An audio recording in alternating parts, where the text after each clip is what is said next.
আজকে সকাল সকাল ঘুম থেকে উঠে আমার মনটা খুবই ভালো আছে, রোজই ভালো থাকে, আজকে একটু বেশিই ভালো মনটা। সো হ্যালো এভরিওয়ান, আমি কাজল চলে এসেছি নতুন একটা মিনি ব্লগ নিয়ে।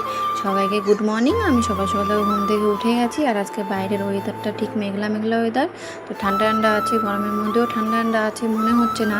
তো আজকে রবিবার যেহেতু, আর আজকে আমার বর বাড়িতে আসবে, তো আমরা মা মেয়ে তো আজকে খুবই খুশি। মাম্মাম তো এখন ঘুমোচ্ছে, তো আমি এই ফাঁকে ঘরে একটু কাজকর্ম করে নিজেকে একটু ফ্রেশ করে নিয়েছি। আর আমি যেহেতু এখন চা খাই না, আমার বর ভীষণই বকাঝকা করেছে চা খাওয়ার জন্য, এই জন্য সকালে আমি একটু হালকা টিফিন করে নিয়েছি। তো দেখো আজকের ওয়েদারটা সত্যি খুবই সুন্দর, মেঘলা মেঘলা ওয়েদার, কিন্তু বৃষ্টি হচ্ছে না, হালকা হালকা মাঝে মাঝে ঝিরিঝিরি বৃষ্টি দিচ্ছে। তো এত সুন্দর ওয়েদার সত্যি খুবই ভালো লাগে। গরমের মধ্যে মনেই হচ্ছে না যে গরম আছে, যেহেতু আজকে হাওয়াও দিচ্ছে ভীষণ।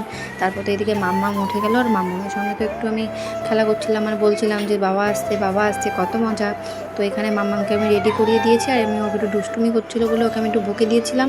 তারপর ওকে তো আমি বাইরে বসে খাওয়াচ্ছিলাম, এর মধ্যেই আর বাবা চলে এসেছে। আর তোমরা তো দেখতেই পেলে বাবাকে পেয়ে কতটা খুশি হয়েছে, দৌড়ে চলে গেছিলো বাবার কাছে। তারপর তো ওর বাবার কাছে ওকে আমি দিয়ে, আর এর বাবার শনি রবিবারটা বাড়ি আসে, তো মাম্মা আমার বাবার কাছেই বেশিরভাগ থাকে, আমার কাছেও থাকে খুব কমই। তো এখানে আমি কটা জামা কাপড় কটা গুছিয়ে নিচ্ছিলাম, তো এগুলো সব ধোয়া জামা কাপড় সেগুলো একটু গুছিয়ে রাখছিলাম, আর মাম্মাম তো বাইরের বাবার সঙ্গে খেলা করছে। তারপর তো এসে দেখো ওর বাবার কাছ থেকেও তো আমার ঘরের তো সাজা গোজার জিনিসপত্র কিছুই ঠিক নেই। এখন আমার মেয়ের ইচ্ছা হয়েছে একটু নেল পালিশ পরবে, দেখো নেল পালিশ পরে কতটা খুশি হয়েছে, ওর বাবাকে আবার দেখাচ্ছে।